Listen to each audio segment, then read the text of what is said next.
अब हम लोग आरंभ करेंगे दूसरे अध्याय के अंतिम पड़ाव को। पिछली बार हम लोग 58 श्लोक तक पढ़े थे और आज 59 से लेकर के 72 श्लोक तक प्रयास करेंगे। भगवान कहते हैं अर्जुन को, यदा संहरते चायम कुर्मोंगा नीव सर्वशः इंद्रियाणि इंद्रियार्थेभ्यः तस्य प्रज्ञा प्रतिष्ठिता। कि हे अर्जुन, जैसे कछुआ होता है, टॉर्टोइज, अपने सभी अंगों को, जिससे वो संसार में चीजों को ग्रहण करता है, उसके मुंह, उसकी पूंछ से ही तो जल में चलने में उपयोग करते हैं, पैर और पूंछ को, और उसके चारों पैर, मुख और पूंछ, इनको छिपा करके अंदर बैठ जाता है। तुम भी ऐसे ही बैठे हुए स्थित प्रज्ञ को समझो। बैठना मतलब होता है जब हम कुछ करते हुए न दिखें। तो आज के सभी जो बचे हुए श्लोक हैं अब से लेकर उपसंहार तक, उसमें भगवान ने इसी बात को अलग अलग उदाहरण से बताने का प्रयास किया है, जिसको जिस तरह से समझ में आ जाए। बड़े सूक्ष्मता से अगर देखें तो 70 श्लोक तक या 71 श्लोक तक भगवान ने यही बात को कही है। 71 तक, केवल अंतिम श्लोक में उसके परिणाम को बताया है कि ऐसा करने से क्या होता है। लेकिन अब से लेके जितने भी श्लोक हम पढ़ेंगे 71 तक, भगवान ने इसी बात को बताया है कि जैसे कछुआ अपने सभी अंगों को समेट लेता है और फिर संसार की चीजों से अपने आप को उपरमत कर लेता है, उपविरत हो जाता है, वैसे ही जीव को जो उसके अंग हैं, इंद्रियां हैं, विशेष रूप से भगवान इसमें 5 इंद्रियों की अधिकतर बात करेंगे, हमारे आंख, नाक, कान और त्वचा और जीभ, क्योंकि यही मुख्य है। बाकी भी हैं कर्मेंद्रियां, लेकिन ये इन्हीं के आधार पर चलती हैं। और इन सबसे ऊपर जो हमारा मन है, उस छठे इंद्रिय को या इंद्रियों के राजा जो हैं, उनके बारे में भगवान कहेंगे। तो आरंभ भी भगवान कहते हैं, बड़े अलग ढंग से कहते हैं। अगर हम ऐसे समझें तो कोई बड़े प्रेम से भगवान नहीं कह रहे हैं। कहते हैं, विषया विनिवर्तन्ते निराहारस्य देहिनः रसवर्जम रसोप्यस्य परम दृष्ट्वा निवर्तते। चलिए हम लोग गाते हैं, फिर पढ़ेंगे एक बार श्लोक, हमारे मन में फिर से आ जाएगा, फिर उसके बाद में हम लोग करते हैं। विषया विनिवर्तन्ते निराहारस्य देहिनः रसवर्जं रसोप्यस्य परं दृष्ट्वा निवर्तते। यततो ह्यपि कौन्तेय पुरुषस्य विपश्चितः इन्द्रियाणि प्रमाथीनि हरन्ति प्रसभम्। तानि सर्वाणि संयम्य युक्त आसीत मत्परः वशे हि इन्द्रिय वशे हि यशेन्द्रियाणि तस्य प्रज्ञा प्रतिष्ठिता। ध्यायतो विषयान् पुंसः संगस्तेषु प्रजायते संगात् संजायते कामः कामात् क्रोधो विजायते क्रोधात् भवति सम्मोहः सम्मोहात् स्मृतिविभ्रमः स्मृतिभ्रंशात् बुद्धिनाशो बुद्धिनाशात् प्रणश्यति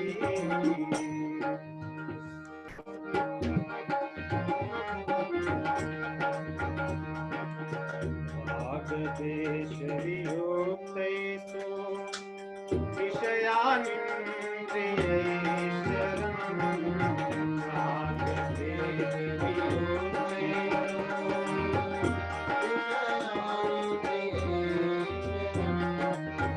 आत्मवश्य विधेयात्मा प्रसादम् अधिगच्छति आत्मवश्य विधेयात्मा प्रसादम् अधिगच्छति प्रसादे सर्वदुःखानाम्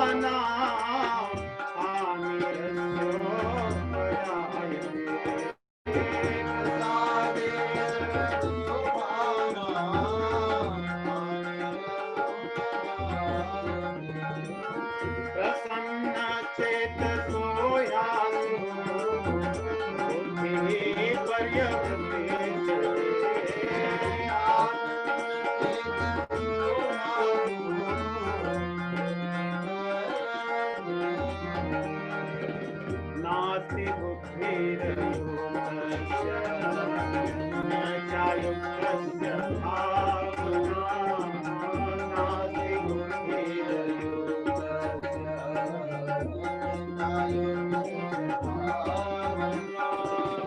न चा भावत न चा भावयतः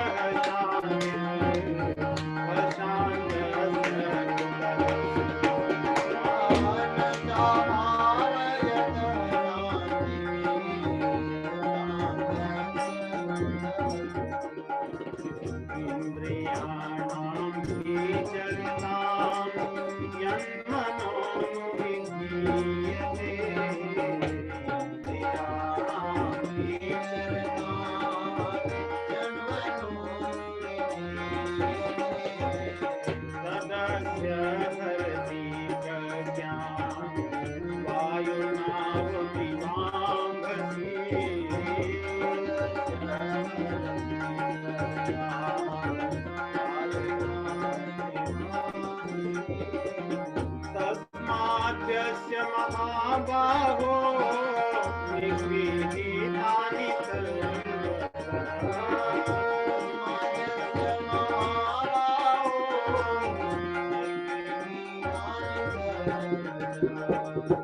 इंद्रियाणीन्द्रियार्थेभ्यः तस्य च ज्ञायते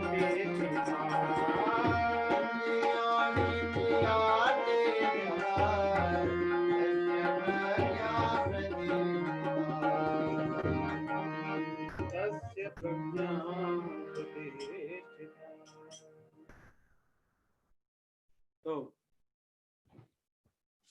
भगवान जब कहते हैं कि जिस तरह कछुआ अपनी इंद्रियों को सब तरह से बटोर करके और अपने आप को उसमें स्थित कर लेता है, वैसे ही स्थित प्रज्ञ होता है।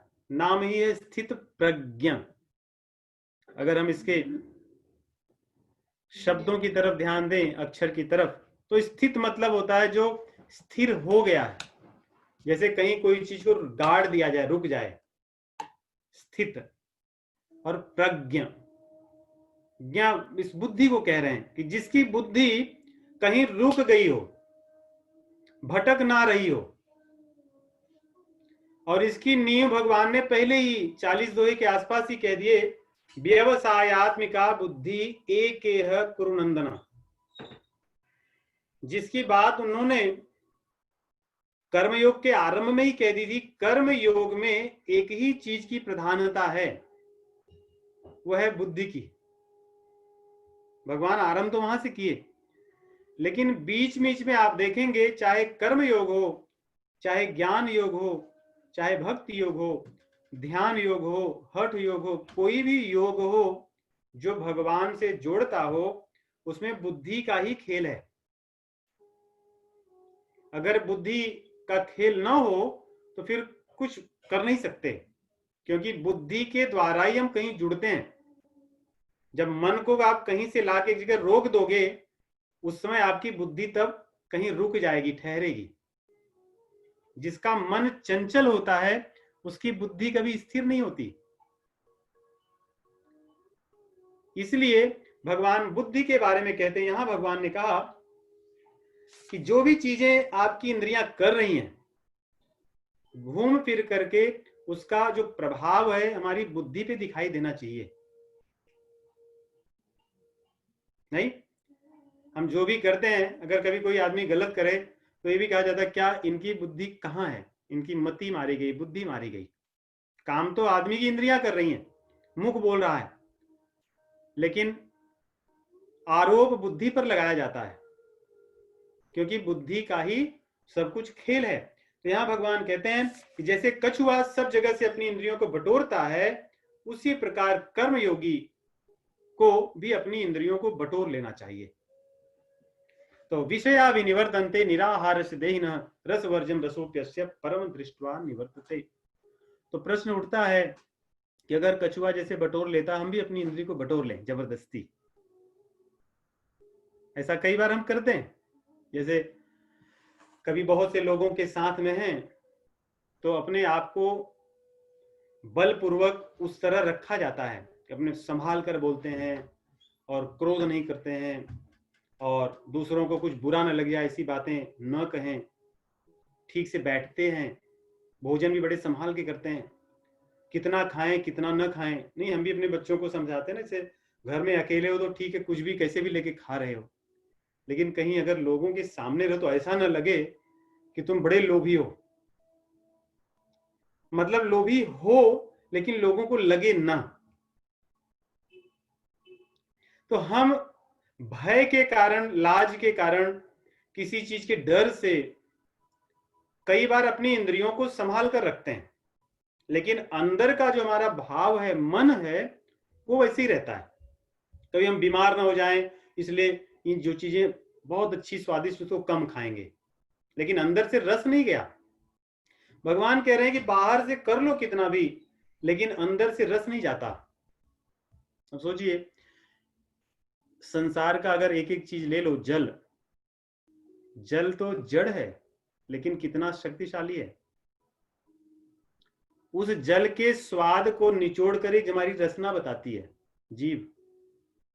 जो इतना शक्तिशाली जल है, जिसका अगर हम संसार में परिमाण देखें तो बहुत अधिक है, उस जल का जो कहते हैं ना एसेंस, वो हमारी जीभ बताती है। तो जल से अधिक शक्तिशाली तो हमारी जीभ है। संसार में सर्वत्र ध्वनि है, उसके निष्कर्ष को या उसके रस को निचोड़कर हमारा कान बताता है, उसका अनुभव करा देता है। उसी प्रकार हमारे नेत्र हैं, हमारी त्वचा है, संसार की जो चीजें अच्छी हैं बुरी, उनको वो छूकर हम उसका आनंद ले लेते हैं या उसके दुख से अनुगत हो जाते हैं। तो ये संसार की जो जल, वायु, पृथ्वी कितने ये शक्तिशाली है, इनकी शक्ति का अनुमान हम नहीं कर सकते, लेकिन इनसे भी अधिक शक्तिशाली अगर देखें तो हमारी इंद्रियां हैं, जो उनके रस को हमें बताती है। इसलिए इंद्रियों में निग्रह हो जाए, हम रोक सकते हैं उनको, या तो भय से, लाज से, डर से, किसी लोभ से, लेकिन उनके अंदर के रस को निकालना बड़ा कठिन है। इसलिए भगवान सोचिए कर्म योग में ही एक बात आरंभ करते हैं, कहते हैं परम दृष्ट्वा निवर्तते। जबरदस्ती कितना भी कर लो बलपूर्वक, लेकिन परम, अपने आप को कह रहे हैं भगवान, परम मतलब भगवान को कहा जाता है जो सबसे श्रेष्ठ है। कहते हैं जब तक मेरा अनुभव कोई नहीं करता तब तक उसके रस इंद्रियों का नहीं जाता। और उदाहरण के लिए देखिए, जब बच्चे छोटे होते हैं तो छोटी चीजों से उनको बड़ा लगाव होता है, वही उनकी दुनिया होती है। जब वो थोड़े बड़े होते हैं तो वो उनके छोटे छोटे खिलौने से कुछ लेना देना नहीं, तो उनके खिलौने बड़े हो जाते हैं। वही बच्चे जब स्कूल जाते हैं, टीनेजर्स होते हैं, बाकी जो उनकी पहले की चीजें होती है उनका कुछ उपयोग नहीं होता, उनको रस अन्य चीजों में मिलता है। और 4-5 साल होने के बाद में जब व्यक्ति संसार के लोगों से ज्यादा घुल मिल जाता है, और तब उसको धन की महत्ता लगती है, तब उसको बाकी सब चीजों से उतना वो नहीं होता जितना धन से होता है। तो अगर हम देखें तो धीरे धीरे करके व्यक्ति के आनंद के या रस वाले जो वस्तुएं हैं वो बदल रही हैं। किसी समय किसी में रस मिलता था, किसी समय किसी में मिलता है। तो रस जहां मिलता है वहीं पर हमारी इंद्रियां या वहीं पे हमारा सब कुछ लग जाता है। जहां रस मिलेगा वहीं चले जाएंगे और उसको आनंद लेते रहेंगे। भगवान कह रहे हैं परम दृष्टवा निवर्तते, बलपूर्वक आप इंद्रियों को रोक सकते हो कुछ समय के लिए, लेकिन अंदर से रस लेने का जो चाह है वो नहीं मिटेगी। वो तो तब मिटेगी जब तुमको उससे बड़ा कुछ मिल जाएगा। तो कहते हैं मुझे जब जान लोगे, मेरे रस को जब अनुभव करने लगोगे, तब वो सब चीजें छूट जाएंगी। क्या है वही लोग, किसी ने मुझे पागल कह दिया तो क्या हो गया, किसी ने मेरा बहुत मान नहीं किया तो क्या हो गया, कितने दिन करेंगे, किस लिए करेंगे। तो छोटी चीजों से उठ करके हम बड़ी चीजों में अपने रस को ढूंढेंगे तो छोटी चीजें अपने आप निकल जाएंगी। ये चीज इतनी आवश्यक है। देखिए, ज्ञानी को भगवान के ज्ञान में रस मिलता है तो बाकी सब चीजें छोड़ देता है। कर्मयोगी को संसार में सर्वत्र भगवान का जब अनुभव करने लगता है तब उसको सेवा करने में दुख नहीं होता कि मैंने इनकी सेवा कर दी, ये तो मुझे बुरा बोले थे, क्योंकि वो उसमें व्यक्ति को नहीं देखता, भगवान को देखता है।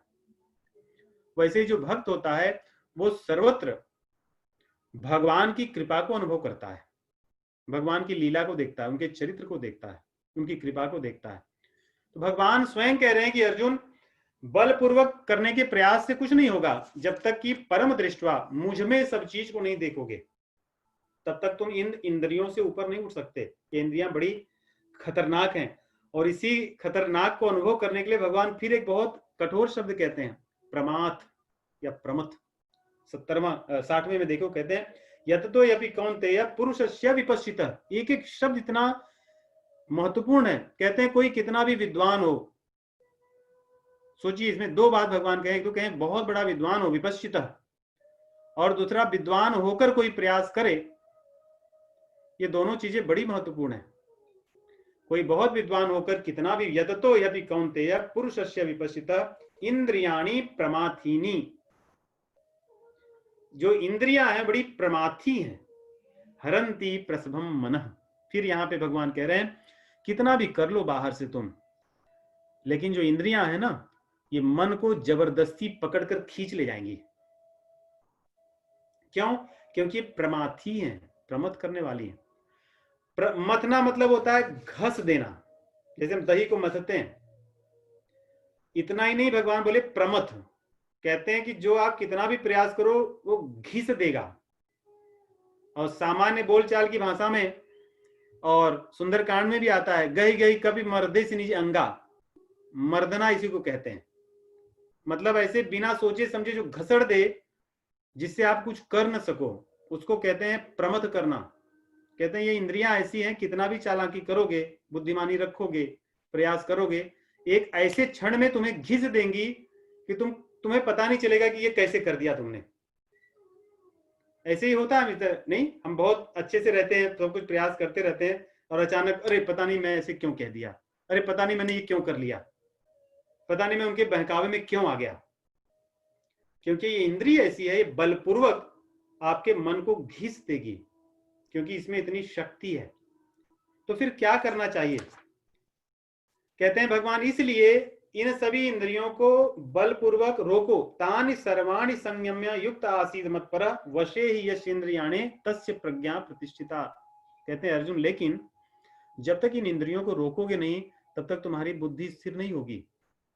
तो फिर प्रश्न उठता है मन में कि प्रभु, आप कह रहे हो कि इंद्रियों को रोको, और इंद्रियों को रोकना बड़ा कठिन है आप कह रहे हैं, फिर इससे बाहर कैसे आए? कुछ तो विधि होगी।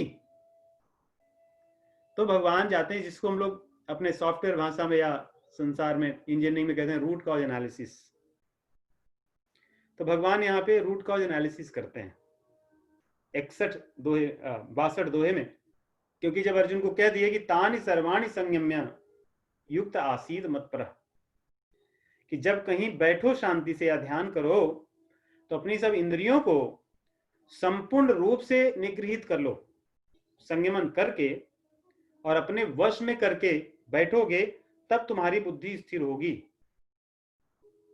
तो अर्जुन के पूछने पर भगवान 62-63 दोहे से आरंभ करेंगे, जिसको रूट कॉज एनालिसिस कहते हैं।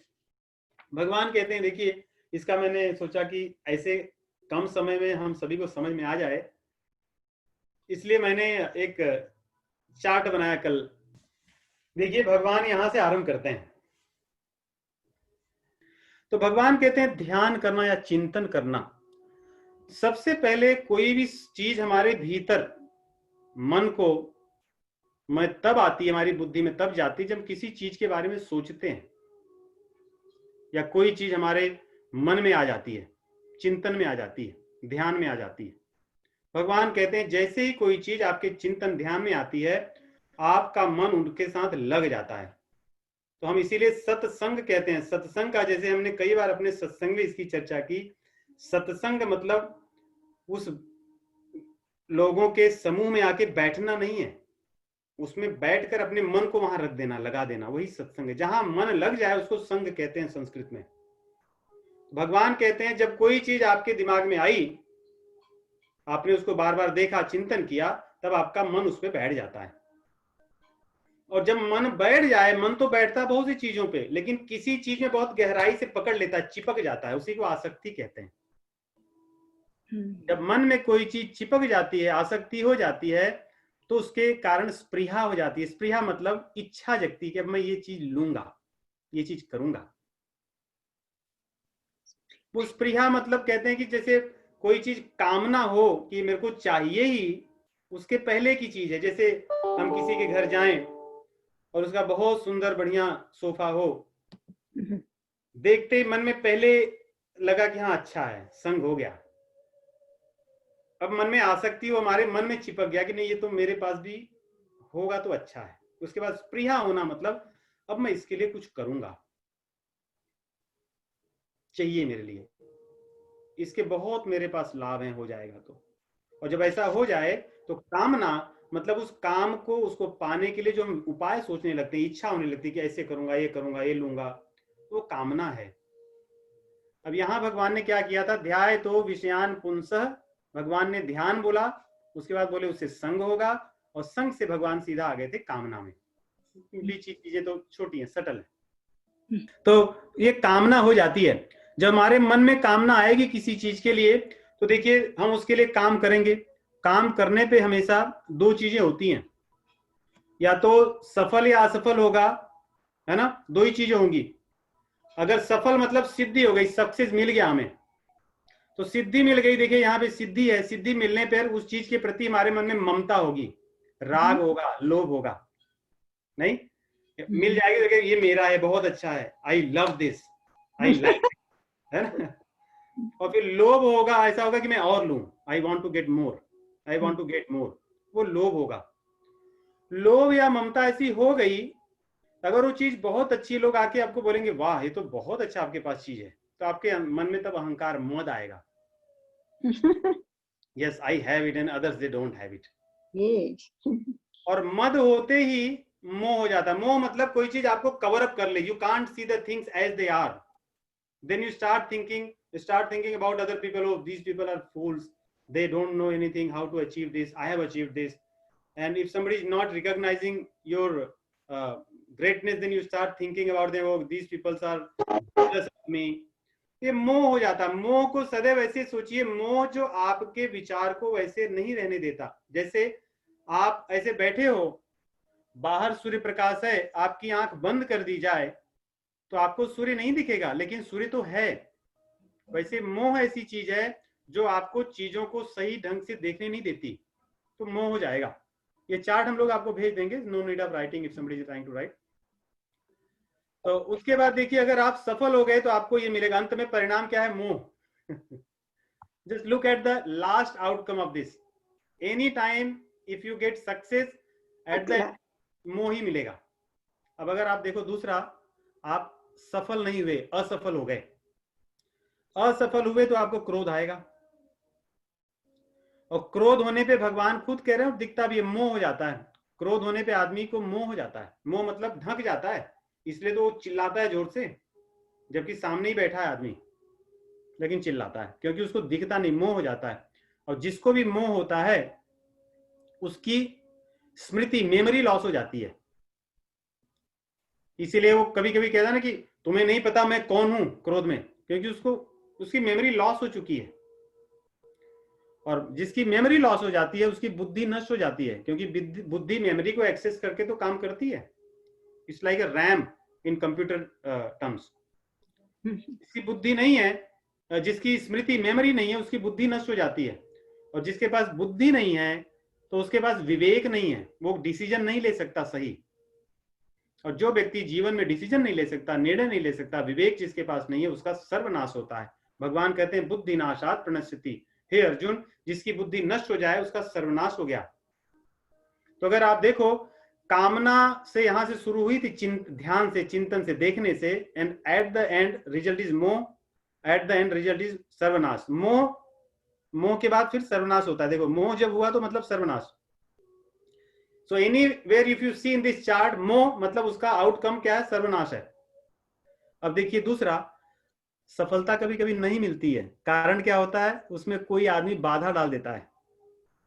बाधा डालने वाला अगर शक्तिशाली आदमी हो, हम कुछ उसका न कर सकें, तो हमारे मन में भय उत्पन्न होता है। और जब भय उत्पन्न होता है तो हम कुछ कर तो नहीं सकते, लेकिन डरते रहते हैं कि क्या करें क्या करें। तो उस स्थिति में अगर दूसरों के पास वैसी चीज है तो हमारे मन में द्वेष या मत्सर्य हो जाता है कि इस आदमी के कारण मेरे को नहीं मिल रही, but these people are having it, क्या करूं। मन में ईर्ष्या होगी, द्वेष होगा, मत्सर्य होगा। और जिसके मन में मत्सर्य होता है उसको देखो क्या करता है, उसकी बुद्धि फिर से ढक जाती है, मोह हो जाता है। वो कभी भी सही चीज को नहीं देख सकता मोह के कारण, अब मत्सर के कारण। इसीलिए देखो, कभी कभी मत्सर में लोग दूसरे को विष दे देते हैं। हमारे पुराणों में भी उदाहरण है, किसी का मेरे से अच्छा हो जाए, किसी से मेरी ईर्ष्या हो, उसको विष दे दो, मार दो, ऐसे कर दो। तो मत्सर होने पे मोह हो जाता है। अब आता है बाधा डालने वाला अगर कमजोर आदमी है तो हम क्या करते हैं? तब उसके ऊपर चिल्लाते हैं, क्रोध करते हैं। और क्रोध करने पे यहाँ पे हमने देखा, क्रोध से फिर मोह होता है। तो ऐसे यहाँ पे क्रोध जब करो तो फिर से मोह होगा, कलह भी होगा। कलह मतलब quarrel, you will fight with that person और आप मोह में चले जाओगे। मोह में जाओगे तो फिर यहीं पे आओ, मोह में आए तो फिर यहाँ पे स्मृति चली गई, बुद्धि नष्ट हुआ, विवेक चले गया और सर्वनाश हुआ। तो देखिए, हर चीज आरंभ होती है ध्यान से, चिंतन से। और हर चीज का एंड पॉइंट क्या है? एनीबडी वांट टू से it? What is the end point? मोह तो इंटरमीडिएट स्टेप है, बट द आउटकम इज सर्वनाश। ये सांसारिक चीजों के लिए है। संसार की किसी भी चीज को हम जब आसक्त हो जाएंगे, उसके लिए चाहे हम उसमें सक्सेस मिले या फेलियर हो, आउटकम इज सर्वनाश। ये भगवान की वाणी है। इस वाणी को हम अपने तर्क कुतर्क से प्रयास कर सकते हैं झूठा करने की, लेकिन इसको कभी झूठला नहीं सकते। कहां से? हम संसार में देखकर बता सकते हैं। Anybody who is materially successful person, you cannot say कि उसका सर्वनाश नहीं हुआ भगवान की दृष्टि से, क्योंकि मानव शरीर का उद्देश्य क्या है? भगवान को पाना। लेकिन भगवान को पाए बिना ही हम इस संसार से गुजर गए, इस संसार से आगे चले गए। भले हमने संसार में सब कुछ पा लिया हो, वो सर्वनाश ही तो है। और हम हर चीजों में असफल हुए, क्रोधित हुए, चाहे जो हुए, अंत में हमें जो मिला क्या? वो सर्वनाश मिला। इसलिए भगवान एक बात कहते हैं इसलिए आरंभ जो रूट कॉज है उस वहां पर ध्यान दो। उस रूट कॉज में चिंतन मेरा करो, इस संसार की चीजों का नहीं करो। मेरा चिंतन करोगे तो पूरा ये जो मैप था, मैप ही बदल जाएगा। तो आगे कहते हैं भगवान, राग द्वेष वियक्तुस्तु विषयान इंद्रिय शरण, 64। अब इसमें राग द्वेष कहां आएगा, है ना? जब क्योंकि हम चिंतन संसार की चीजों का छोड़ देंगे। चिंतन करना मतलब उनके अपने मन में स्थान देना। इसका मतलब ये नहीं कि हम संसार की चीजों में नहीं रहेंगे, हम उनको, we will not give importance to them. Importance और प्रायोरिटी, आई वुड से, प्राथमिकता। कहते हैं जिसकी जितनी आवश्यकता है उसको वहीं पे रखना चाहिए। जैसे कई बार हमारे यहाँ पहले कहा जाता था कि आपके यहाँ अगर कोई कार्य करने वाला व्यक्ति हो, उसको आपको अतिथि की तरह मानना है। लेकिन जब अतिथि आ जाए तब उस कार्य करने वाले व्यक्ति को कार्य करने वाले की तरह मानना है। ऐसा नहीं कि आपके यहाँ अतिथि आए, आपके यहाँ जो काम करने वाला है वो बिस्तर लगा के खुद ही सोए और आप कहो कि नहीं ठीक कर रहे हो, अच्छी बात है, क्योंकि उसकी प्राथमिकता, उसका स्थान वहां नहीं है उस समय। वैसे ही संसार की चीजों का, भोजन का, संसार में धन कमाने का, संसार में प्रतिष्ठा प्राप्त करने की, अपने संतान के लिए कुछ कार्य करने का, अपने बड़े लोगों के लिए कुछ कार्य करने का, समाज के लिए कुछ करने का, सब चीजों की एक स्थान है। भगवान का भी स्थान है, वो सर्वोपरि है। अगर भगवान को छोड़कर हम सब चीजों में रहेंगे तो उसका परिणाम भगवान ने बताया। तो यहां भगवान कहते हैं इसलिए राग द्वेष मत रखो चीजों में, अपने कर्तव्य के अनुसार चीजों को भोगते जाओ। जो आपके भाग्य में मिले सुख या दुख, उसको भोग कर आगे बढ़ते जाओ, उसमें रम ना जाओ। सुख मिल गया तो उसमें रम गए, दुख मिल गया तो फिर उचाट हो गए। कहते हैं ऐसा करके जो व्यक्ति करेगा, जो अपने आप में इंद्रियों को वश करके, आत्मवश्य विधेय आत्मा, यहाँ पे कई बार देखोगे ऐसा लगता है एक ही चीज का है भगवान, ऐसा नहीं। आत्मवश्य, अपने आप में वशीभूत रहे खुद, he should have control over his senses, लेकिन विधेय आत्मा, अपने अंतःकरण में अधीनता मेरी स्वीकार करे। भगवान कहते हैं अंतःकरण में उसको लोगे कि मेरे तो परमेश्वर हैं, he is my ultimate owner, वो जैसा चाहे वैसा मुझसे कराएंगे, मैं करूंगा। कहते हैं ऐसा करने से ही व्यक्ति को प्रसादम अधिगच्छति। प्रसाद के अर्थ दो हैं यहाँ पे। प्रसाद मतलब प्रसन्नता होती है संस्कृत में, और प्रसाद मतलब कृपा भी होती है। तो कह रहे हैं भगवान दोनों चीज यहाँ पे, गुरु जी कहते हैं कि यहाँ पे श्रेष्ठ अलंकार अगर प्रयोग करो तो इसके श्लोक का अर्थ बहुत आनंदमय होगा। भगवान कहते हैं कि मेरी कृपा मिलेगी और उससे जीव को प्रसन्नता होगी। अगर हम भगवान के आश्रित रह करके अपने कर्तव्य को करते हुए इंद्रियों को भटकने ना दें, तो भगवान कहते हैं कि मेरी कृपा प्राप्त होगी, और मेरी कृपा प्राप्त करने से ही जीव के दुख नष्ट होते हैं। हम लोग संसार के दुखों को सोचते हैं कि नष्ट हो जाएंगे, क्या आज तक नष्ट हो पाए? आज ही मैं दोपहर में लंच के समय बच्चों से चर्चा कर रहा था। मैं कह रहा था कि मैं कुर्म पुराण में कुछ बातें कही गई थी जीव के कर्तव्य के बारे में। उसमें कहते हैं कि जो समाज में जितना ही ऊंचा होता है उसका कर्तव्य उतना ही ऊंचा होता है और बहुत कठिन होता है। उसकी जिम्मेदारी, उत्तरदायित्व तो बहुत बड़ा होता है और उसको दंड भी उतना ही मिलता है। ऊपर रहने वाले लोग की गलती होने पर उनको दंड बड़ा कहा गया हमारे शास्त्र में। तो मैंने इसको कह रहा था कि हम लोग अगर इसको सही ढंग से समझें तो फिर अच्छा रहता है। हम पढ़े लिखे लोग अगर सही ढंग से समझ कर सही ढंग से रखें तो समाज अच्छा बन सकता है। तो उसी में बात आई गरीबी की। क्या संसार में गरीबी को कम करने का प्रयास लोगों ने नहीं किया या नहीं कर रहे हैं? हम तो देखते हैं बहुत समय से कर रहे हैं, और कितना दान सब देते हैं। नहीं, एक्चुअली जिस देश में है यहाँ कितना डोनेशन होता है, इट्स लाइक ऑलमोस्ट $500 billion यहाँ पे डोनेशन जाता है। But if you see the record is increasing, गरीब लोगों की संख्या बढ़ती जा रही है, उनके दुख बढ़ते जा रहे हैं। तो मैं इसको ये कह रहा था कि इन सब चीजों को हम करें, इनके साथ में अगर भगवान को जोड़ करके हम करें तो शायद इसका परिणाम बहुत अच्छा हो जाएगा। With the same effort output will be better and more desirable. लेकिन हम लोग सब कुछ करते हैं, लेकिन धीरे धीरे हमारे समाज से भगवान धीरे धीरे कम होते होते बहुत जगह गायब हो गए।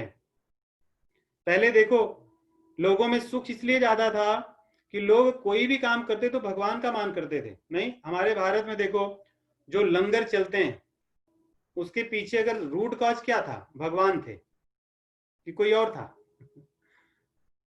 भगवान के लिए ही लंगर चलता था और उसी में सबका लाभ होता था। जहां भंडारे होते थे किसके लिए होते थे? उसके पीछे कारण भगवान होते थे। कोई आदमी दान करता था किस लिए करता था? वो भगवान को मान के दान करता था।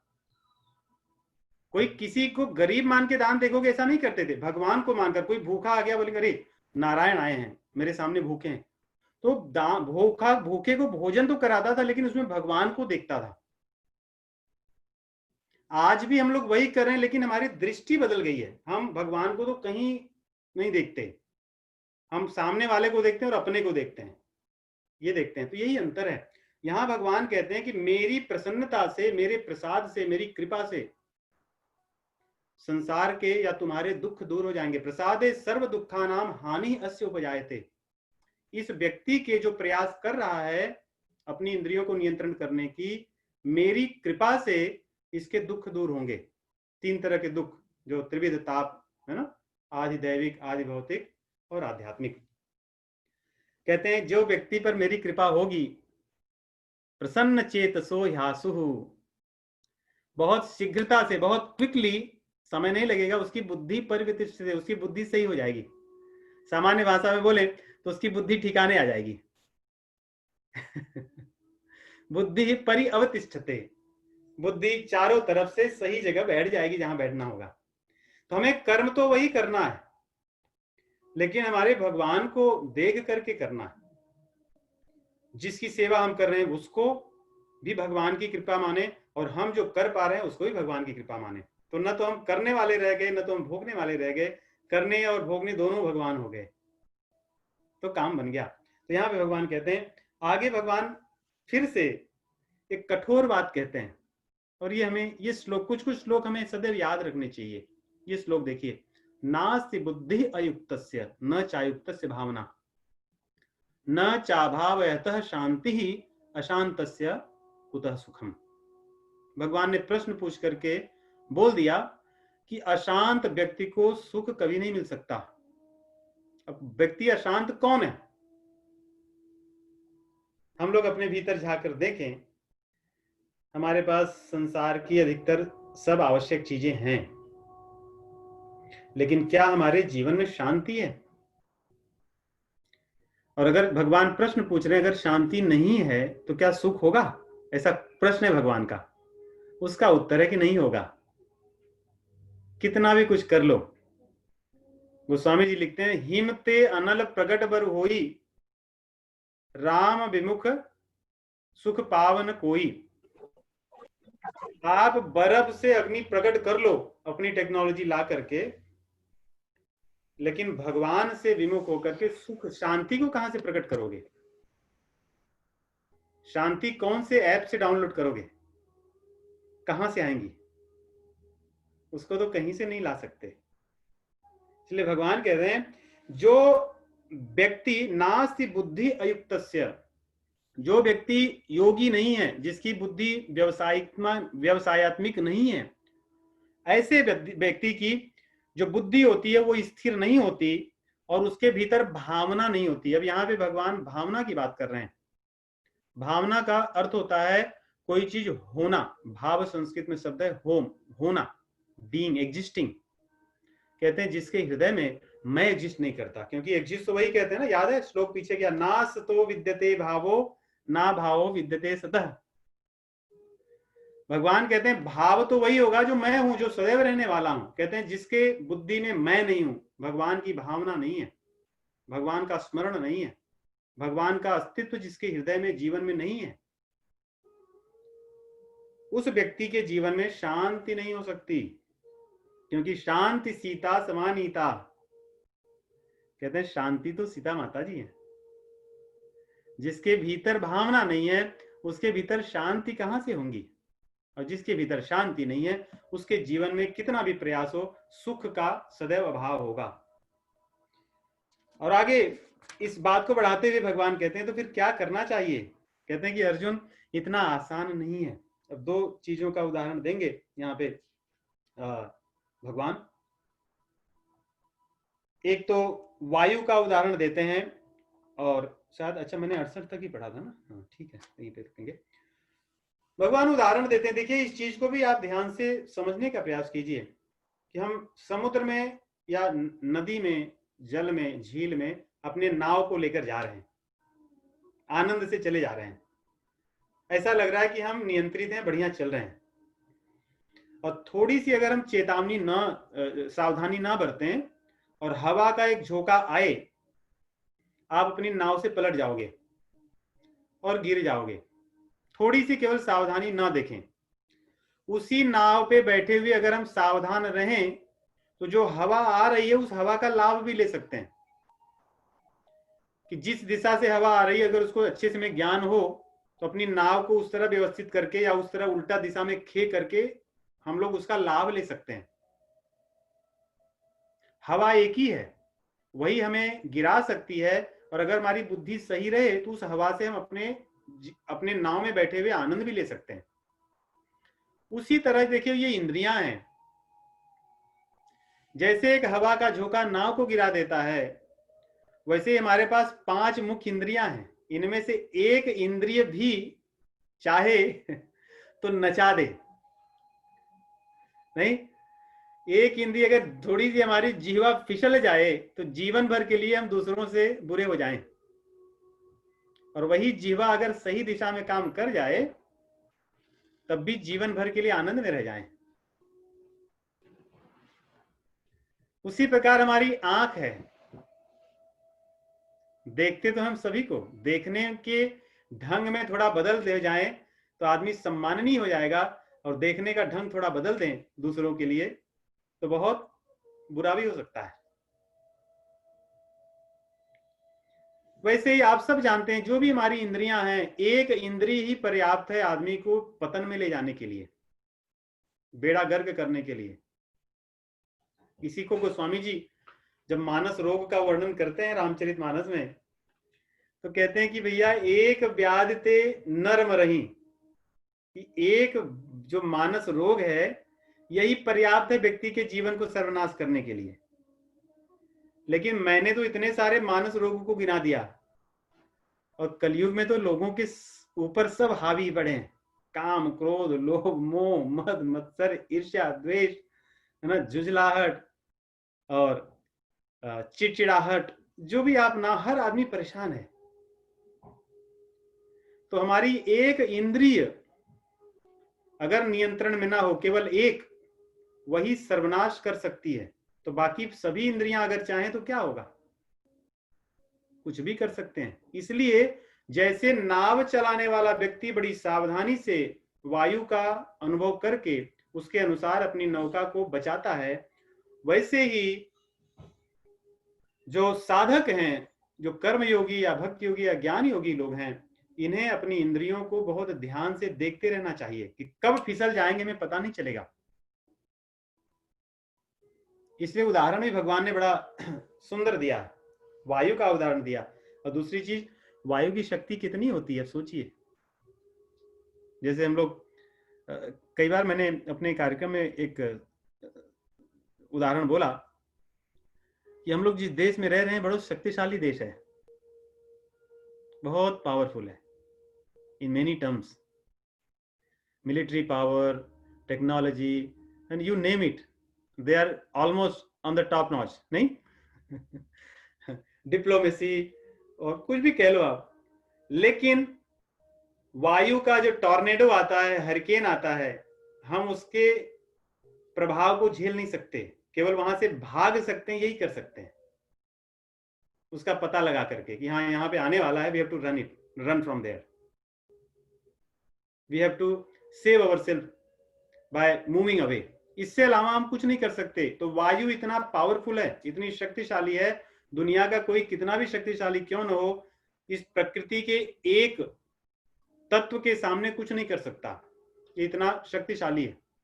वैसे ही हमारी इंद्रियां भी इतनी शक्तिशाली हैं, तो उससे भी शक्तिशाली, जैसे मैंने आरंभ में कहा कि जल से अधिक शक्तिशाली तो रसना है, जीव, जो उसके रस को बताती है। आकाश से अधिक शक्तिशाली तो उसका जो तन्मात्र शब्द है उसको बताने वाले कर्ण हैं। आकाश को हम अनुभव नहीं कर सकते, लेकिन उसकी शक्ति को उसके शब्दों से अनुभव कर सकते हैं। सूर्य को हम देख नहीं सकते, लेकिन सूर्य का जो तत्व हमारे नेत्रों में है उससे हम रूप को अनुभव कर सकते हैं। तो इन संसार की चीजों से अधिक शक्तिशाली तो हमारी इंद्रियां हैं। इसलिए इन इंद्रियों को इस संसार रूपी जो जल है इससे बचा कर रखने के लिए हमें सदैव सावधान होना होगा। सावधान जैसे ही हम न रहे, कभी भी आकर के धर दबोचेंगी, और फिर हमें पता बाद में चलेगा कि अरे हम तो गिर गए। तो ये कहते हैं भगवान। तो आगे कहते हैं कि इसलिए हे अर्जुन, अपनी इन सभी इंद्रियों को, ऐसा नहीं कि इसीलिए, देखो ये श्लोक के बाद भगवान कहते हैं तस्मादस्य महाबाहो निगृहीतानि सर्वशः, कि एक को भी मत छोड़ देना कि चलो मेरी आंख अब सही हो गई है, मैं बाकी चीजों को देखूंगा धीरे धीरे। कहते हैं नहीं, ऐसे काम नहीं चलेगा। निगृहितानि, और निग्रह भी बहुत, कहते हैं निगृहितानि, बहुत ध्यान से और निश्चित रूप से निश्चय करके उनको आप अपने नियंत्रण में रखो, और तभी तुम्हारी इंद्रियां तुम्हारी बुद्धि को व्यवसायिक होने देंगी, नहीं तो नहीं हो सकते। आगे हम लोग 4 श्लोकों को पढ़ेंगे। आइए हम सब गाते हैं। पानी कहाँ है?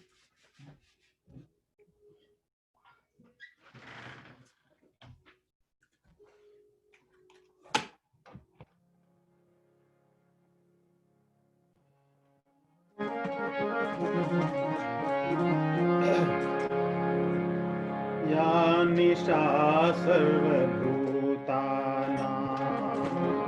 तस्यां जागर्ति संयमी। या निशा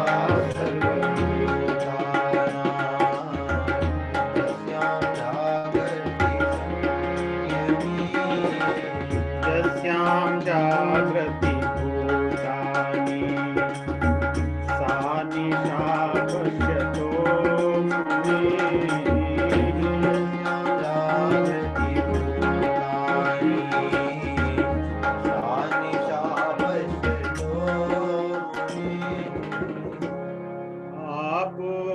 आपूर्यमाणम् अचल प्रतिष्ठम्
भगवान ने जो यहाँ दृष्टांत दिया है बहुत अद्भुत दृष्टांत है।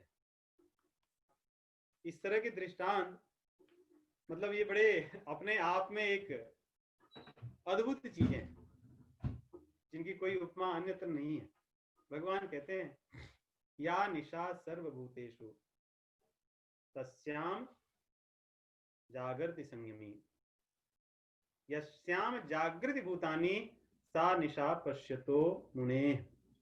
भगवान कहते हैं ये अर्जुन हमारे लिए ये चीजें आएंगी नहीं कि ये क्या इंद्रियों का कैसे संभव है। संसार में तो वही चीजें हैं और हमारी इंद्रियां तो संसार की चीजों में अपने आप दौड़ती हैं। कुछ प्रयास नहीं करना पड़ता। बाकी चीजों के लिए प्रयास करना है, लेकिन ये तो अपने आप दौड़ती हैं। तो भगवान कहते हैं कि हे अर्जुन, संसार ऐसे ही रहेगा, तुम या तो संसारी बनो या तो मुनि बनो। मुनि बनने का अर्थ ऐसा नहीं कि हम सब कुछ छोड़कर ही मुनि बनेंगे। शास्त्रों में उस दिन इंदु जी प्रश्न पूछ रही थी, निवृत्त और प्रवृत्ति। मुनियों का उदाहरण प्रवृत्त मार्ग और निवृत्त मार्ग दोनों में है, जो संसार को छोड़कर मन अपने संसार को छोड़कर जो संन्यास ले लिए हैं, वे निवृत्त मार्गीय भी मुनि हैं, और संसार में रहकर गृहस्थ जीवन में जीने वाले लोग भी मुनि हैं। बल्कि हमारे शास्त्रों में बहुत से स्थान पे गृहस्थ मुनि को ज्यादा आसान बताया गया है, गृहस्थ में रह करके। क्योंकि क्या है, गृहस्थ में रह करके हमने अपने इंद्रियों को नियंत्रण करना आसान है। वैवाहिक जीवन में जा करके अपनी इंद्रियों को निग्रह करके, संसार में संबंध करके, लोगों से अपनी इंद्रियों को निग्रह करके, ये आसान हो जाता है व्यक्ति को। तो मुनि मतलब ऐसा नहीं कि जिसने सब कुछ त्याग कर बाहर गया। मुनि कोई भी हो सकता है। मुनि बच्चा भी हो सकता है, बूढ़ा भी हो सकता है, वो किसी भी आश्रम में रहने वाला ब्राह्मण, क्षत्रिय, वैश्य हो सकता है, शूद्र हो सकता है। मुनि कोई गृहस्थ आश्रम में है वो भी हो सकता है, ब्रह्मचर्य में है वो भी हो सकता है, और संन्यास या वानप्रस्थी भी हो सकता है। मुनि का लक्षण भगवान बताते हैं यहाँ पे, स्वयं कहते हैं कि जो व्यक्ति मुनि होता है, संसार की अन्य चीजें जिसमें सामान्य लोग जागते हैं वो उसमें सोता है। अब यहां सोना जागना मतलब रात्रि वाला सोना जागना नहीं है। जैसे हम आंख बंद कर लें उसको सोना मानिए कि सो रहे हैं, नहीं। संसार में लोग भोग विलास में लगे हैं, उनसे मेरी आंखें बंद है, मुझे उसमें कोई रुचि नहीं है। संसार में कितने लोग भगवान के लिए प्रयास कर रहे हैं, कितने लोग भगवान के नाम को जपते हैं, कितने लोग अपने क्रियाओं में भगवान को देखते हैं, बहुत कम लोग हैं। लेकिन जो मुनि है उस सब में वही भगवान को ही देखता है। संसार के लोग क्या देखते हैं, धन को देखते हैं, हर चीज में उनको धन दिखता नहीं। अब तो दुर्भाग्य ऐसा है, व्यक्ति के जो पावन वैवाहिक संबंध है उसमें भी धन की ही प्रधानता है। इसीलिए संसार में वैवाहिक संबंध में रहने वाले लोगों में भी इतना कलह है। जिस युग में हम जी रहे हैं, हमारे साथ एक काम करने वाले व्यक्ति थे, उनका उनके परिवार से इसलिए दूरी हो गई थी, अलग हो गए थे, कि उन दोनों को जो जिस टीवी के चैनल थे दोनों की उनकी रुचि नहीं जमती थी। मैं 2003 में जब यहाँ आया था, तो जब काम करता था उस समय की बात है, मैं बड़ा सुनकर बड़ा आश्चर्य था। व्यक्ति निश्चित था कि वो this happened because there were lot of something like this. तो हम ऐसे युग में अब जीने लगे कि हमारे उद्देश्य ही बहुत अलग हैं। हम संसार की हर चीजों में धन को, अपनी इच्छाओं को, भोग विलास को ही प्रधानता देते हैं। लेकिन यहाँ जो मुनि है, मुनि अपने दृष्टि में परमात्मा को, भगवान को प्रधानता देते हैं। तो संसारी लोग जिस चीज में रमते हैं, मुनि उसके विपरीत रहते हैं, मुनि उसमें सोते हैं। सोते हैं मतलब उनको उससे कुछ रुचि नहीं लगती। जैसे भी सांसारिक चीज है कि कौन सी मूवी नहीं चल रही है, कौन सा क्या चल रहा है, उन्होंने ऐसा कहा, did you see this politician said something like that, that politician said something like that. अब वो पॉलिटिशियन कह दिया और बाकी लोग उसमें परेशान हैं, कहने को उसने कह के अपना निकल लिया। क्योंकि हमने स्वयं को भगवान से अलग करके संसार की चीजों में हम जाग रहे हैं। हमारी नेत्र, हमारे आंख, दिमाग, कान उसी में लगे हैं। हम सर्वत्र भगवान को नहीं देख पा रहे हैं। इसलिए मुनि का उल्टा होता है, मुनि इन चीजों में नहीं, भगवान को देखता है। भोग विलास की चीजों में उसको रुचि नहीं होती है। और संसार के लोग अगर उनको बताओ कि चलो भगवान को मानना चाहिए, what, why, is it going to give me something, come on guys, I don't know what you are doing. क्योंकि उसमें उनको निद्रा आती है, मतलब उसमें उनकी रुचि नहीं है। तो कई बार हमें भी ऐसे लगता है भगवान की कथा चली, बड़ी निद्रा आती है।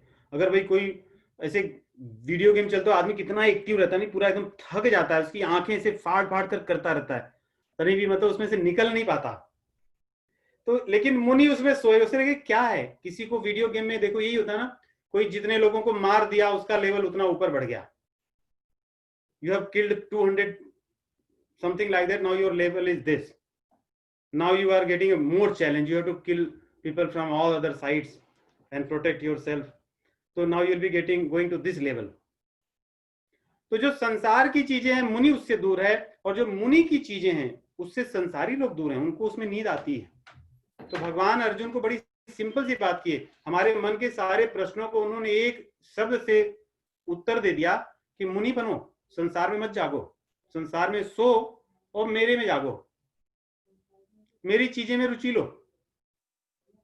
नाच गाना करना ही है तो मेरे बारे में नाचो गाओ, कुछ बकबक करना ही है तो मेरे बारे में बोलो, कुछ सुनना है तो मेरे बारे में सुनो, कुछ देखने की इच्छा है तो मेरी बहुत सी लीलाएं उनको देखो सुनो, संसार में जो कोई चीज सुंदर दिख जाए वो मुझे देखो, उसमें नदियों को देखकर मेरा स्मरण करो,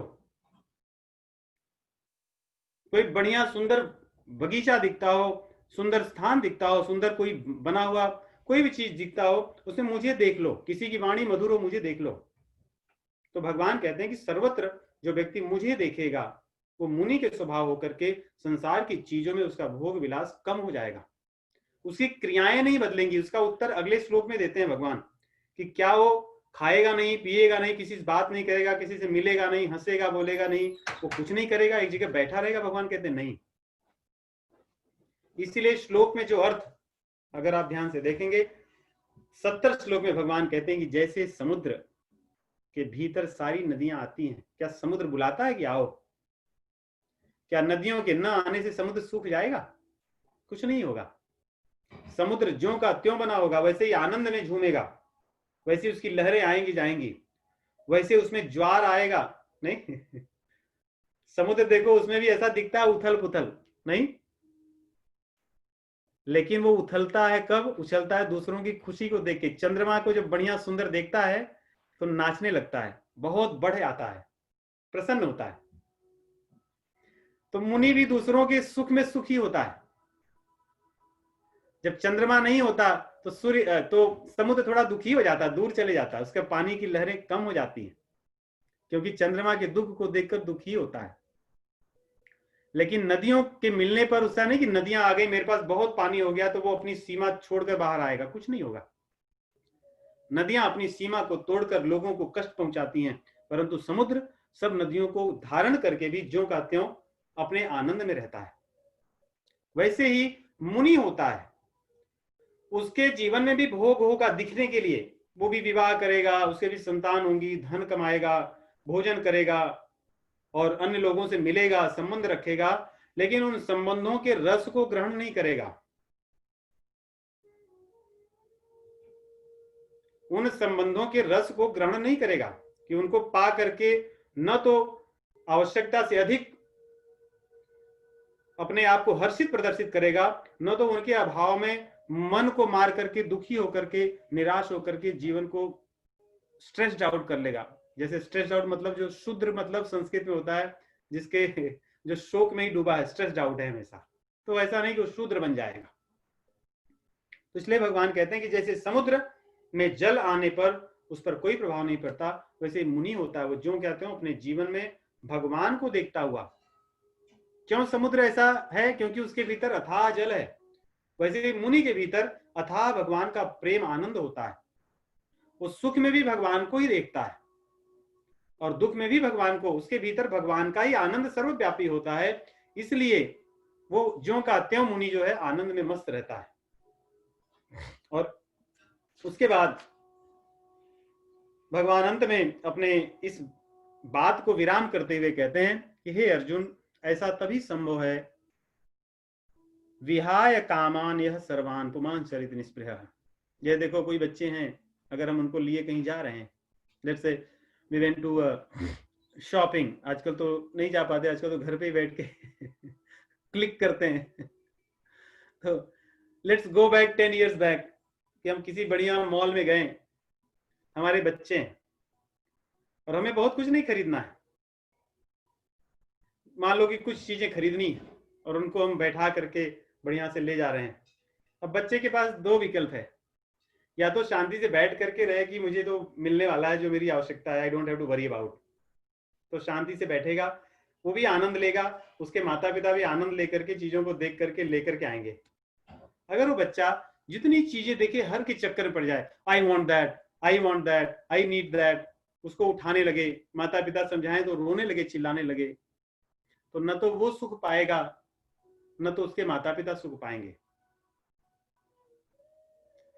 इसी प्रकार अर्जुन को भगवान कह रहे हैं कि हे अर्जुन, जब तू अपनी कामनाओं के वश होकर के सर्वत्र ये ले लूं वो ले लूं, जिसको हैंकरिंग कहते हैं ना, कि शायद अंग्रेजी में हैंकरिंग एवरीवेयर, कि ये पालूं वैसा कर लूं, ये ले लूं, ये खींच लूं, ये ले लूं, जब तू ऐसी बात करेगा तेरे मन में कभी शांति नहीं आ सकती। यहाँ पे शांति की बात करें भगवान अंत में, क्योंकि अंत में परिणाम तो शांति है नहीं।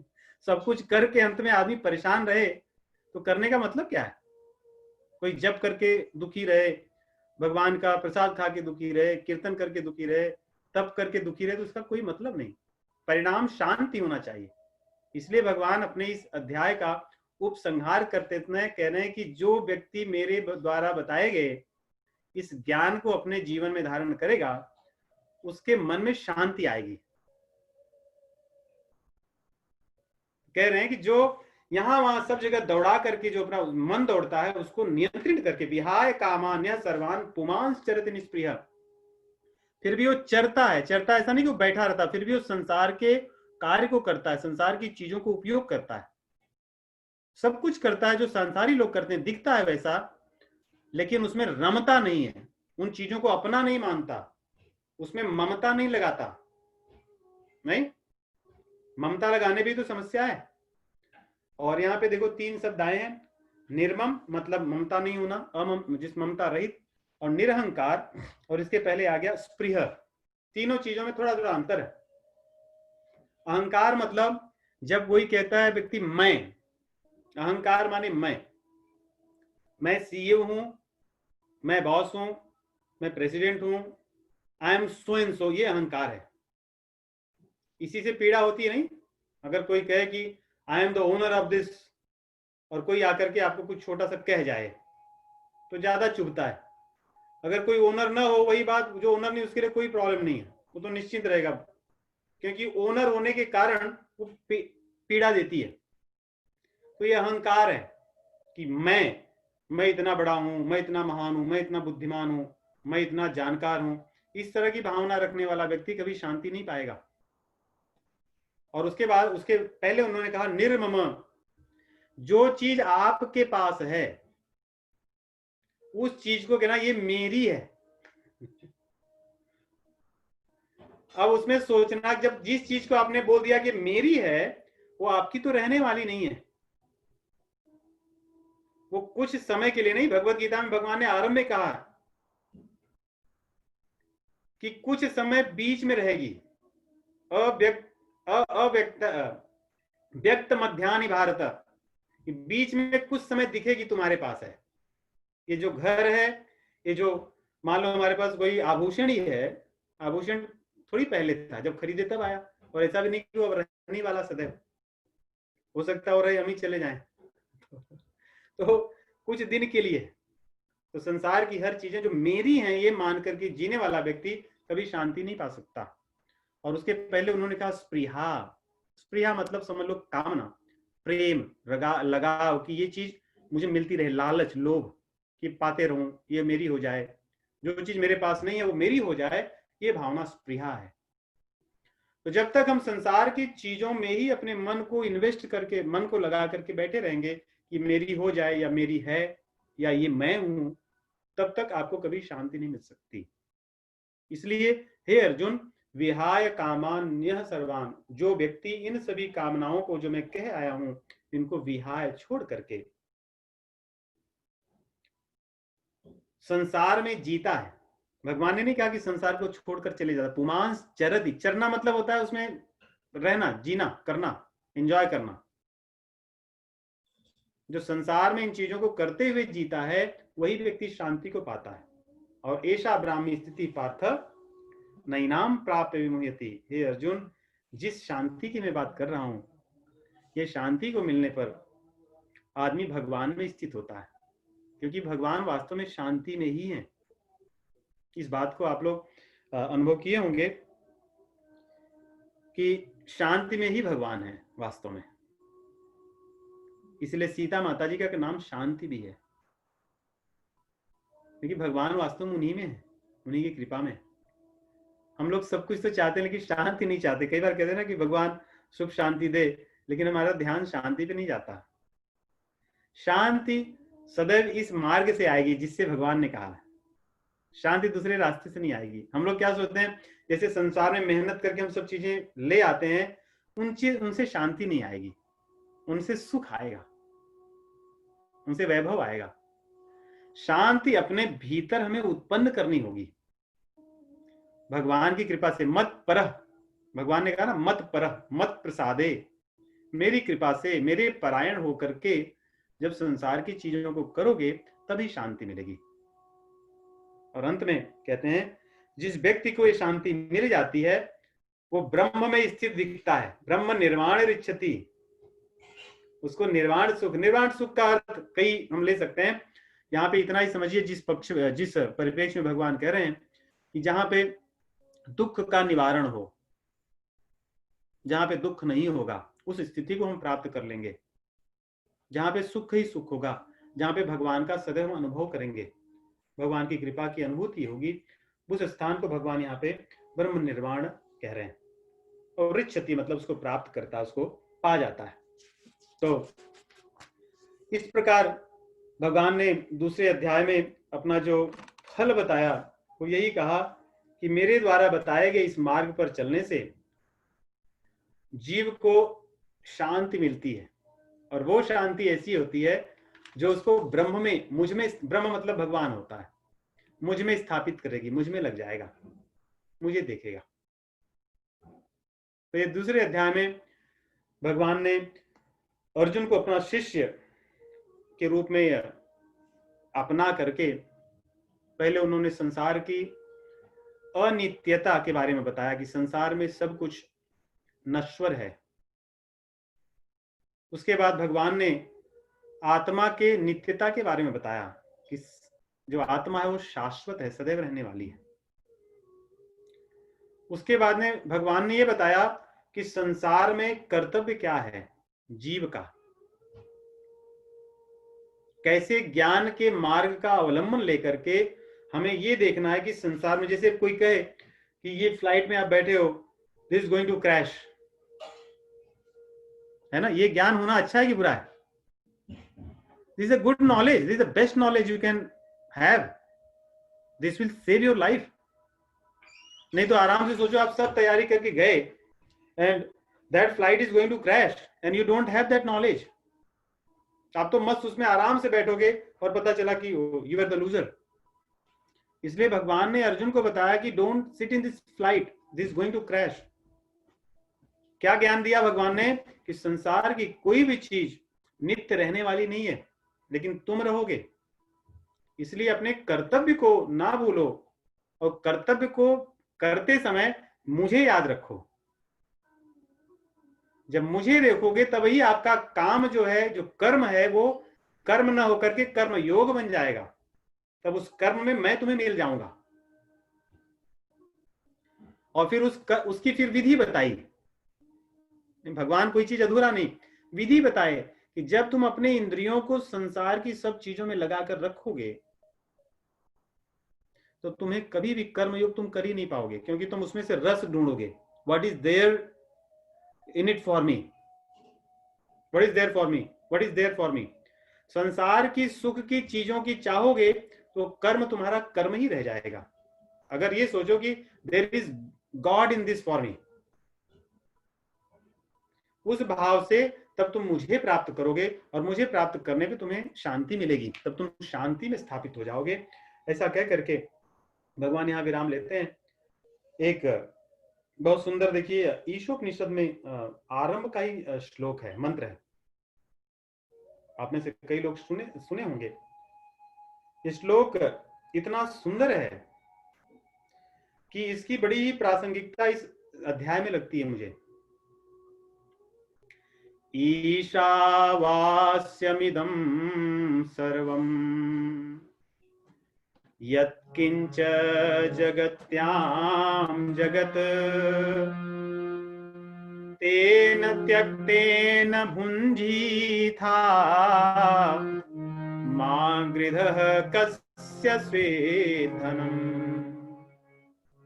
हमारे सारे उपनिषदों में ईशोपनिषद बहुत ही छोटा और बहुत ही निष्कर्ष की बात करता है। इसी में वो मंत्र आता है, ओम पूर्णमिदः पूर्णमिदम्। तो कहते हैं कि ईशावास्यमिदं सर्वम यत् किंच जगत्याम जगत, कि संसार में तुम्हें जो कुछ भी दिख रहा है, यत् किंच जगत्याम जगत, संसार में तुम्हें जो कुछ दिख रहा है, जिससे भी व्याप्त है, कहते हैं वो ईश है, भगवान है, परमात्मा है। वही आपको सर्वत्र दिख रहे हैं, कोई और नहीं है।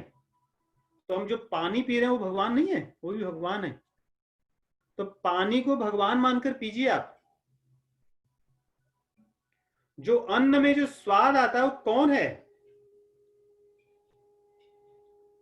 जो हमें इतनी बढ़िया स्वादिष्ट लगता है। हमारी जब दर्शन माता जी हमारे लिए समोसे बनाई थी उसका स्वाद कौन है? भगवान को मान करके खाइए कि क्या स्वाद कौन दे सकता है। जब कोई व्यक्ति हमारे सामने मीठे वाणी बोलता है, उसको देखिए कि भगवान द्वारा भेजा हुआ ये व्यक्ति है, भगवान है, भगवान की कृपा है। जब कोई व्यक्ति हमारे कमी को दिखाता है, क्यों ना हम देखें कि भगवान मुझे कितना प्रेम करते हैं, मेरी कमी को दूर करना चाहते हैं इस व्यक्ति के माध्यम से। तो इस मंत्र में कहते हैं ईशावास्यमिदं सर्वम यत् किंच जगत्याम जगत, यत् किंच, तुम्हें जहां जो कुछ भी दिखता हो वो भगवान है। तो फिर क्या करना चाहिए? तेन त्यक्तेन भुंजीथा, उसका भोग कीजिए, उसको अपनाइए, उससे अपने जीवन को जिए। लेकिन कैसे? तेन त्यक्तेन, उसके साथ में भोग को त्याग कर उसको भोगिए, भोग की भावना को छोड़कर उसको उपयोग कीजिए उसके साथ में, तेन। और फिर कहते हैं मां हृदय कस्य स्विद्धनम, और भोग की बुद्धि मत रखो। ये किसका धन है? पूछ रहे हैं प्रश्न, किसका धन है? जो संसार में आप उपयोग कर रहे हो तुम्हारा है। पृथ्वी को तुमने पैदा किया, हवा को तुमने पैदा किया, जल तुम्हारा है, वायु आकाश में सूर्य आपकी कृपा से आते हैं, किसी का नहीं है, ये उनका है। कस्य स्विद्धनम, किसका है ये? फिर याद दिला रहे हैं, किसका है? उसका है। इसलिए उसके साथ में इन चीजों का सेवन करो, उसको मत भूलो हर चीज में। भगवान यही यहाँ पे अर्जुन को कहते हैं कि अपनी इंद्रियों को नियंत्रित तुम तभी कर पाओगे जब मेरी कृपा होगी, जब तुम इनमें मुझे देखोगे, नहीं तो नहीं कर सकते। तो इन्हीं शब्दों के साथ मैं विराम लूंगा। और एक बढ़िया सा सुंदर मुझे एक छंद लगा था इसी से संबंधित, जिसको हम लोग गाएंगे। इस छंद में बड़ा सुंदर भाव है। भाव ये है कि कोई कैसा भी कितना भी बड़ा क्यों ना हो, उसका बड़प्पन तब तक सही नहीं होता, सफल नहीं होता, जब तक भगवान का प्रेम उसमें ना जुड़े। गोस्वामी तुलसीदास जी अपनी कवितावली में इस छंद को लिखते हैं। कवितावली में लिखते हैं काम से रूप प्रताप दीनेश से, सोम से शील गणेश से माने। काम से रूप प्रताप दीनेश से, सोम से शील गणेश से माने। काम से रूप प्रताप दीनेश से, सोम से शील गणेश से माने।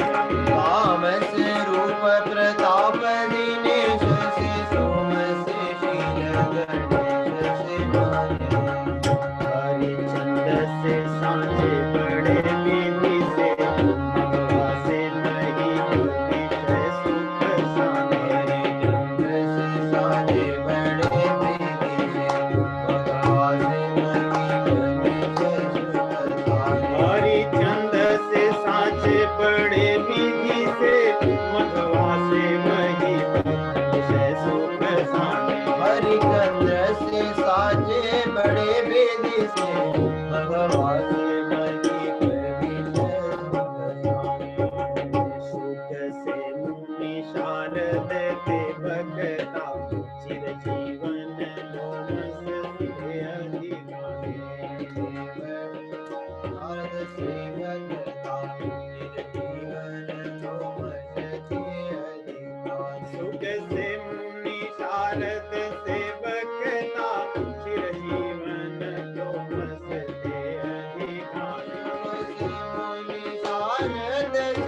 हमारे पास कितनी भी सुंदरता हो, काम देवता के जैसा सुंदर हम क्यों न हो।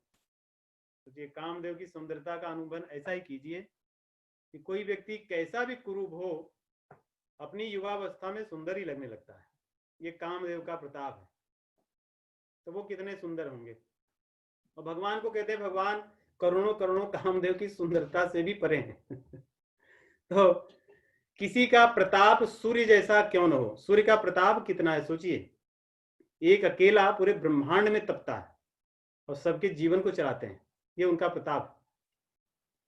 और चंद्रमा का प्रताप कितनी उनकी शीतलता है, जिसमें सबको आनंद मिलता है, सबको रस मिलता है। और गणेश जी का मान कितना है, कोई कैसी भी पूजा क्यों न हो, उनको पहले स्मरण किया जाता है। उसी प्रकार हरिश्चंद्र जैसा कौन सत्यवादी हुआ है आज तक, और ब्रह्मा जी से बड़ा कौन है, इंद्र जैसा सुख संपत्ति वाला कौन है, और सुखदेव जैसा मुनि कौन है, और सरस्वती जैसा वाणी वक्ता कौन है, और लोमस मुनि जैसा जीने वाले, लंबे समय तक जीने वाले कौन है। कहते हैं चाहे जितनी बड़ी बड़ी उपलब्धियां क्यों न हो, लेकिन यदि इनके जीवन में भगवान न हो तो क्या अर्थ है।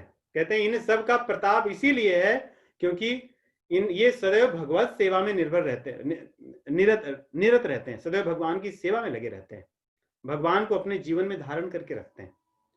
तो इसीलिए इन सब का महत्व है। तो वैसे ही भगवान ने दूसरे अध्याय में सब कुछ बताते हुए भी अपनी परायणता को नहीं भूले।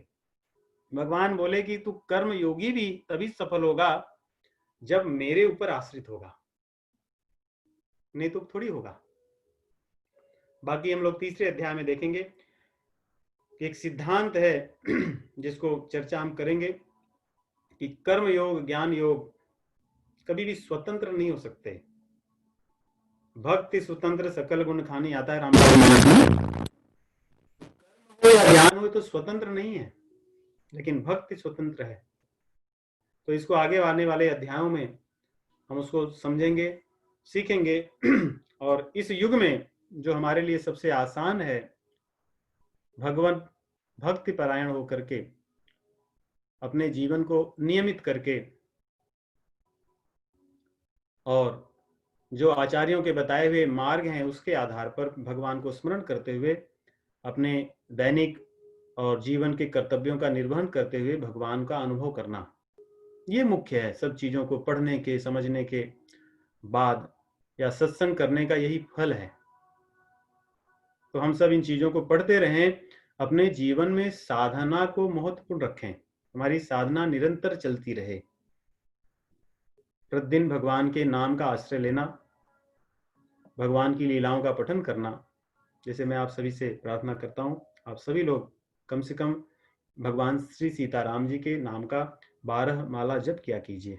जिनके पास जप मालाएं नहीं है, आप लोग मुझे संपर्क कीजिए, मेरे पास बहुत सी हैं, मैं आप लोगों के लिए ले आया हूँ। And there is no cost for it, it's free.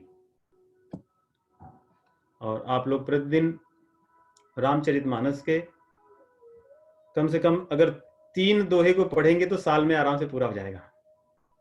एक बार उसको पढ़िए, ये आपके जीवन की ग्रंथि को खोल देने वाला ग्रंथ है। इसको श्रद्धा पूर्वक विश्वास के साथ इसको पढ़िए। ये कोई बहुत बड़ी चीज नहीं, ये आरंभिक हमारी सीढ़ी है। इसको आरंभ कीजिए, बेबी स्टेप्स। और अध्यात्म में बेबी स्टेप्स और बड़े स्टेप्स सब एक ही हो जाते हैं। इतने से ही आपका चिंतन वही होगा जो बहुत पढ़ने वाले लोगों का होता है। लेकिन आरंभ अवश्य करनी चाहिए। भगवत गीता की शिक्षा यही है। बिना इसको प्रयोग में लाए ये शिक्षा अधूरी रह जाएगी, इसका प्रभाव हमारे जीवन में नहीं होगा। और कई बार ज्ञान को यदि विज्ञान में न परिवर्तित किया जाए तो हानि भी करती है। भगवान भगवत गीता में अंत में कहेंगे इस बात को कि ऐसा नहीं कि भगवत गीता पढ़ के हमारी हानि भी हो सकती है अगर हम उसको सही ढंग से विज्ञान में परिवर्तित न करें तो वो हमारे ऊपर, हमारे भीतर अहंकार बढ़ा करके या अन्य चीजों को करके हमें गलत रास्ते में भी ले जा सकती है। और इस बात को भगवान कहते भी हैं अंत में। तो हम सभी लोग इसका आस्वादन लेने के साथ साथ अपनी साधना को निश्चित रूप से रखेंगे। तो चलिए हम लोग कीर्तन करते हैं।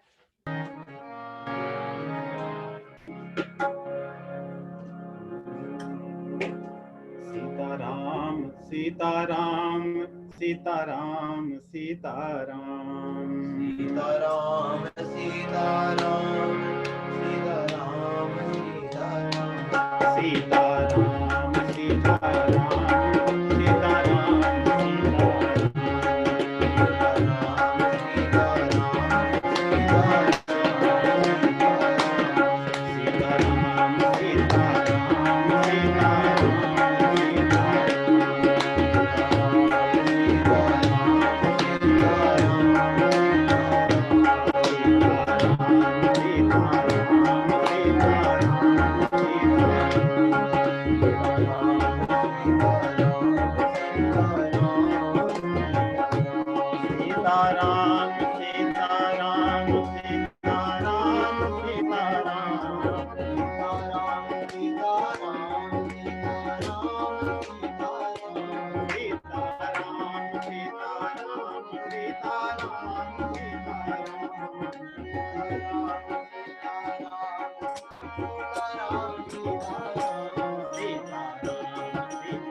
सीताराम सीताराम सीताराम सीताराम। पहले बैठ कीर्तन करते रहिए आप। सीताराम सीताराम सीताराम सीताराम सीताराम सीताराम सीताराम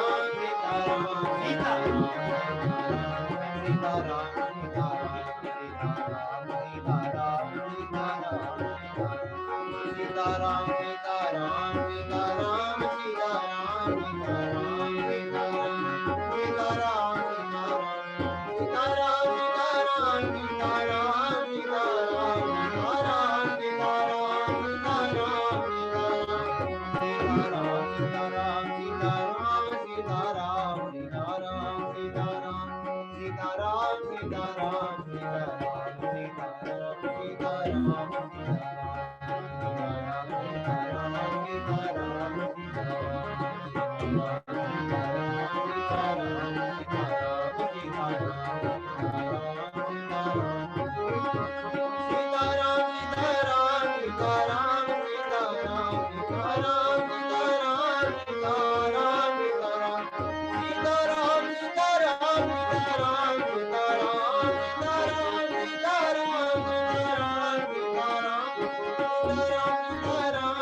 सीताराम सीताराम